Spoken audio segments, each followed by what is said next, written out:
Imagine this. You're coming home from school and it's dark already. You're standing on an extremely crowded bus, struggling to keep your balance.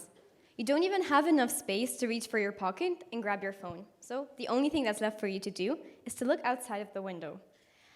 If you can see the window, that is.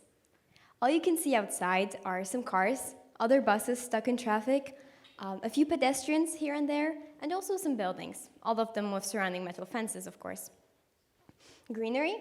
The only green thing that you saw today was some depressed trees and the green sweatshirt of your friend. Not that much. Maybe some grass, perhaps.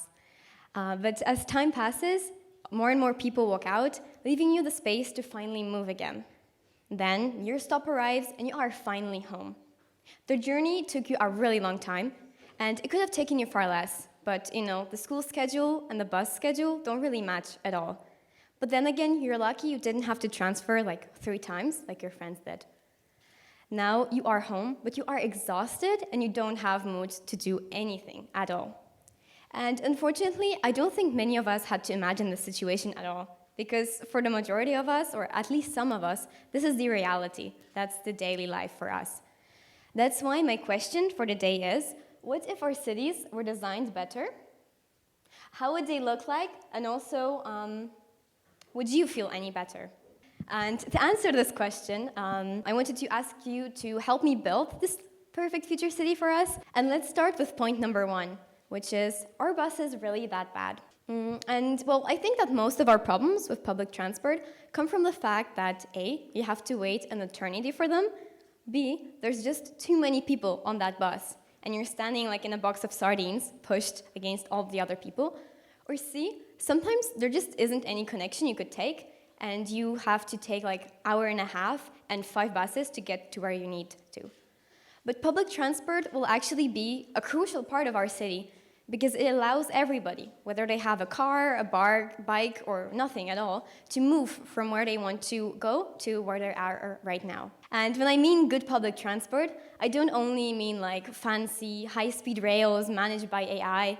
No, like our regular buses and subways and trams will be just fine, provided that they all really work together. So they work seamlessly and you're able to take a bus, then a tram, and get to where you need within a reasonable time frame, which, believe me, is not as obvious as it seems in Warsaw, for example. And, well, this would lead to a shorter commute time, which is actually good for you, because longer commute times are associated with lower life satisfaction and higher levels of stress and anxiety. And since we want to build a better city, we want our city's inhabitants to feel better. And that does mean feeling a bit more relaxed in an environment that is already pretty stressful. Because I have prepared some photos for you to make it more easier to imagine, but we're gonna move to that in a second. So yeah, we have this shorter commute time and we want our people to feel more relaxed. But you know what else could help you relax? Walking.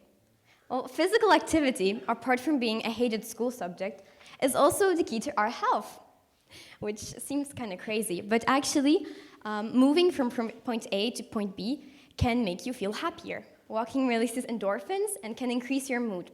So next time, try just walking to where you have to go. And it's even better if you have an area which is surrounded with greenery, so maybe a park with trees.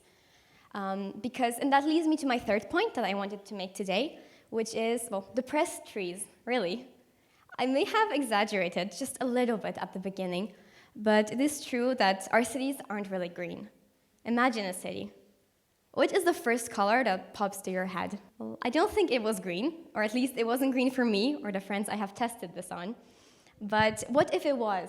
Yeah, we have like these vibrant rooftop gardens covered with plants, or even entire building walls covered with vegetation.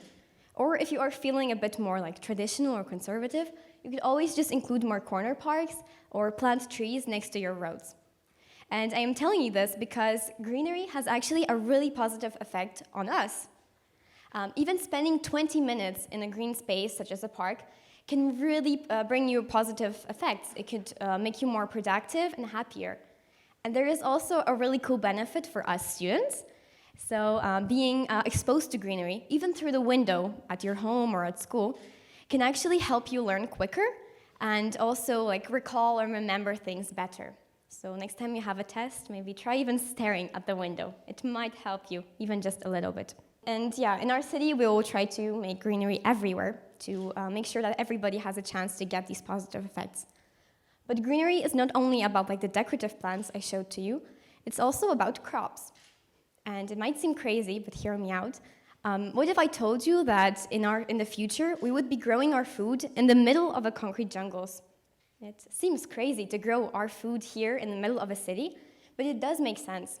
I've already told you that, well, a better city is a city designed for the people, and also that you need some nature. And then the third thing you could add to this is that the city should be sustainable. And growing food on a farm really far away from the city, and then transporting it all the way to the city, really emits a lot of pollution, and you waste time and energy. And so it would be way more effective to just grow the food here, right? And that's the aim of farm scrapers. Farm scrapers are a combination of farms and skyscrapers, as you can see here. And they help us grow this food here, because, there isn't much space horizontally, but you can always build up. And these skyscrapers, farm scrapers, are different, because the food doesn't grow in like soil. You don't see any brown in here. It grows in like water or nutrient-rich mist, which delivers these nutrients right to the roots of these plants. And also, it's in a building, so there isn't much sunlight here, but it's substituted by LED light, and you can always control it, and it's always there. So these farm scrapers are actually an even more effective way to grow our food. But you could also create just some more community gardens, which have different benefits than the farm scrapers. Because in a community garden, you are the one growing the food. And then when you eat this tomato that you helped grow, you kind of feel the sense of self-accomplishment, right? You did this. Thanks to you, you have this tomato. So that's really positive. And the community in the community garden means that you grow this food with the help of your friends or your neighbors. And that has a more positive effect also on your mental health, because you're kind of forced to interact with other people. But to grow these like farm scrapers or these plants or build community gardens, you need buildings, right, to grow this on. And also the main thing about cities is that, well, a lot of people live there, and people have to live in buildings. So far, I have not told you anything about this, but when you imagine a future city, maybe this is a picture that comes to your mind. Probably when you ask people, like you see skyscrapers, a lot of metal, it looks cool. But remember, the 3 points that I've already made, so the people, the nature, and then the sustainability. So our future city could look more like this, really cool and really green. Because, actually buildings account for 40% of greenhouse gas emissions. If we are sure that we want to help the planet, we should really change how we approach building things. So in the future, there will be more local and natural materials, and also there should be way more renovations than demolitions. Because we've already put a lot of this carbon footprint and these emissions into building a building. So now you don't want to demolish it, you'd like to renovate it to make something new out of something that is already there. And then, another thing is that, as you can see here, these buildings are kind of close together. You see the little tiny people on there because you want to create a sense of community. And now raise your hand if you have really good relations with your neighbors. 2, 3, 4 people maybe.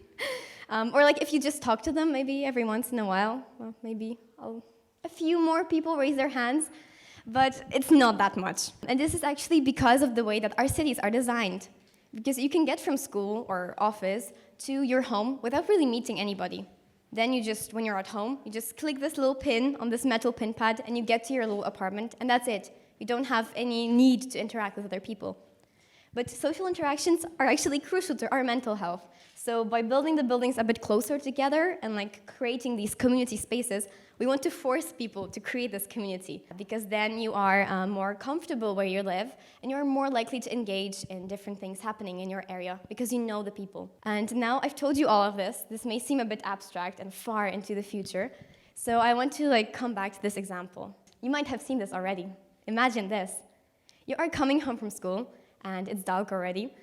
You are walking through this pathway with a lot of trees, and it's kind of cold. You wish you were home already. But you have this little moment to deconnect from the day and listen to some music. Then you have to run for your bus, because you might not make it. But then you are there, you are on the bus. There aren't many places to sit, so just stand next to the window. And you look out once again. This time, you can see a lot more greenery. Your favorite rooftop bar with some green plants. Also, a lot of people walking next to you, well, taking advantage of the beautiful storefronts that you can see. And there are still cars, and there are still some buses stuck in the traffic. It's not that much. It's a similar story to the first story I told you at the beginning, but it's nicer. I think we can all agree on that. And, well, you return home, and you are still exhausted, and you still don't want to study. But this time, you cannot really blame it on the chaotic or stressful commute. It's, well, as my friend would say, it's a skill issue. But I'm not telling you that every city will look like the cities I've shown you. This is kind of futuristic. But a better city is a city that is designed for us, not for like the money, not for the concrete, and not for the cars that are on our roads. So when we are going to be designing future cities, we have to take care of that and keep in mind the human person in this equation. Because after all, it is us who live in the cities, and also us who should feel amazing in them. And it's really reassuring that the future will give us a lot of tools and different things to ensure that we are building the better cities. I've always wanted to say it, but thank you for coming to my TEDx talk.